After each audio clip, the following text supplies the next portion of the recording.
All right, everybody. So that was pretty fast. So I got it pretty much figured out. Uh, so it's a little confusing, but the coil, the heater grid's right there. That's actually the heater grid. Okay, these are the heater grid, I guess. I don't know. Oh, they got elements. That's what it is. Okay, so they have elements in here. Aha. So they have elements in that for their heat. Okay, so that's their aux heat. And then the air gets pulled through this. Yeah, I guess into these blowers right here. Okay. Now the intake, where's that? Now I can see it. Man, yeah, now I can see that coil. Okay, so yeah, we have a lot to improve. I didn't realize it was that rough. Like the stuff kind of loose everywhere. Like kind of floating in there, man. So we're going to clean this up. We're going to insulate this box better. Look how thin that is.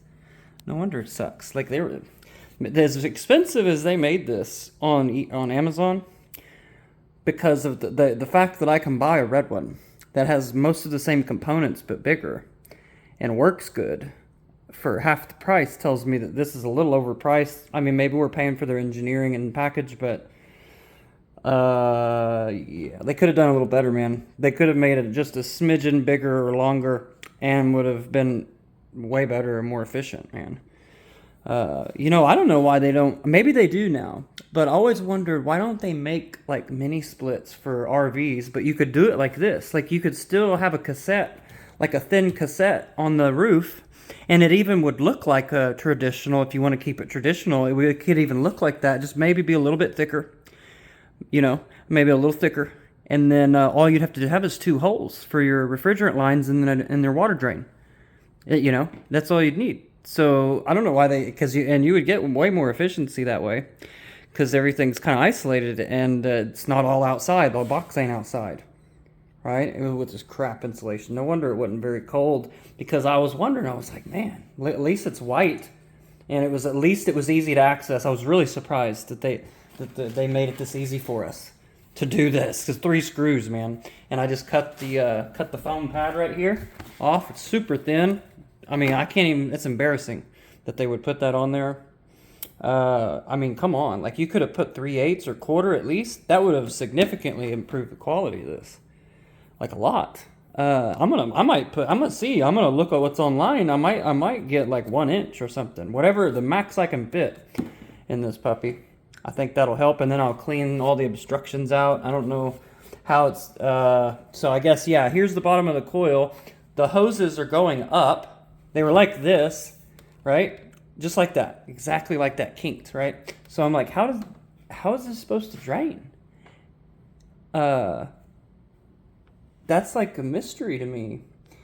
No wonder it came in there. No wonder it was coming right into here and getting all in the control panel, circuit board, soaking wet.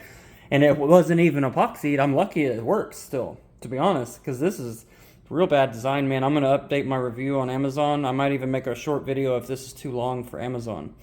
I'll make one just for Amazon review. Yep, that's what I'm going to do probably. Because this sucks, man. I don't know. I don't think there's a pump either. I don't see any pump unless it's like hidden or small. I don't see a water pump, because I think their idea was you could just, I don't know what they were thinking. It's not hooked to nothing, so it can't pull. I don't know. Maybe the fan. I don't know. And it's kinked, so nothing can flow. So it's like, I mean, I probably could just open it up to the box on the correct side. It would be this side. Yes, on my camper, I could drill down here and put my own port in, or just take this hose off. That would probably be the best bet. Not drill nothing. Let's see. Yeah, that's a good spot. I'm trying to see it. Let's turn the light on so y'all can see too. Let's see if we can see in there where that hose comes in. Can you see it? I can't. It's so small. Yeah, I'll have to dig in there. I'll probably have to pull stuff out. But I'll make sure it's in a good spot. I'll just take that hose off, man, because water can't hurt nothing, and everything's suspended. Like even the controls are suspended. So and I think that's what, I don't know why they did that. Is this like play a prank on us or what? Like, oh, the Americans, they'll find out, one way or the other that you got to pull a hose off, I guess. I don't know. Maybe it was in the instructions and I just missed that. But actually, I don't think it was, because Their instructions was very vague. This is from China, obviously, and it's actually a clever design. I'm impressed with some of it. I just wish they would have done certain little things better, because certain little things that they do don't make sense sometimes. And it's all about money. They're just trying to make a lot of money, sell stuff over here, and who can blame them, you know? Especially when parts are so cheap. Like this type of fan, that's obviously from like AliExpress. Like that's the AliExpress fan. So like all this is like basically AliExpress stuff on Amazon marked up. And the RV unit package is more, because it's more obviously more sought after. It fits on the roof, small packages, low profile, cool and heat. So I mean, and they just marked it as a similar price to the other ones. And I'm sure there was some R&D went into this. They got to recover, but it wasn't that much, man, because they could have done a way better job. I would have done a way better job than this, and I already explained why and how. So hope y'all enjoy. Yeah, there's the coil, heater coil down there, right under these motors. I'll probably plug this side, or actually take it off and leave it as an emergency, because it's going to be sloped a little bit, but maybe that will act as like an emergency drain, like a secondary. Or I could get a better hose and properly route it, right, down and off the camper with a better hose, because their instructions didn't say to like hang this or secure. Not that I could see, not on the one I bought, man. And when I looked at them, all the other ones, it was almost like copy paste. Maybe I missed it. Y'all tell me if I missed it, and then it'll make a little more sense. But why that happened to me. But otherwise, I don't know. But here's the thing: why would you do that? There's no reason to engineer something to where you have to have, because most Americans are not going to do that.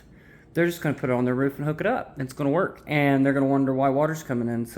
And they'll have to look at it and actually think about gravity and way of water, and then they'll, maybe the hose. And why didn't they do that? Why didn't they just snake it and cut it right here? You know. Anyway, I'm done ranting about it, because I do like it. I like the unit. We're going to see what we can do and fix it up. And we'll thicken the pads and all that stuff. Hopefully I've already gave you all enough ideas to get moving if you want to do one of these. Yeah, there's the control circuitry. Pretty simple. I knew it would be simple. I just didn't expect the airbox to be quite that small, because they had a little room. I mean, they could have made it a little longer and probably got away with no one even knowing the difference. You know what I mean? And the airbox doesn't add a lot of weight either, so... Anyway, all right. Peace out.